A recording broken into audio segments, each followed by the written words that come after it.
কোন গোপনে মন ভেসেছে ধারাবাহিকে দেখেছিলাম অনিকেত চন্দাশিস রায়ের ল্যাপটপটা ঠিক করে দিয়েছে। খুশি হয়েছে, বলেছে এবার তুমি চলে যাও। ভাবছে যা আমাকে চলে যেতে বললো, চলে গেলে তো হবে না, শ্যামলীকে বাঁচাবে কি করে।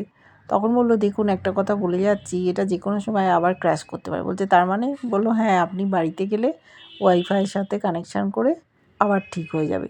এটা একটা টেম্পোরারিভাবে ঠিক হয়েছে। বললো এরকম তো হতে পারে না, তাহলে তোমাকে আমি ছাড়বো না, তোমায় এখানে থাকতে হবে। অনিকেত ভাবছে যাক প্ল্যান মাফিক কাজ হচ্ছে, ও কিছুতেই থাকবে না, এমন অভিনয় করছে।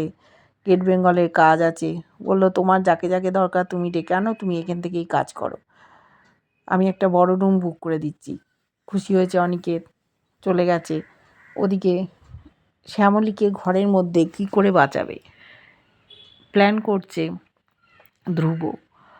সন্ধে হয়েছে, ডিনারে এসছে ক্যান্ডেল লাইট। এদিকে হঠাৎ কোত্থেকে একদল সাধু বাবারা চলে এসছে, তাদের দিকে বিরক্ত চন্দাশিস। ওখানে দাদু ঠাম্মি সকলেই উপস্থিত। এবার কি করে রক্ষা করবে চন্দাশিসের কাছ থেকে শ্যামলীকে দেখতে থাকবে।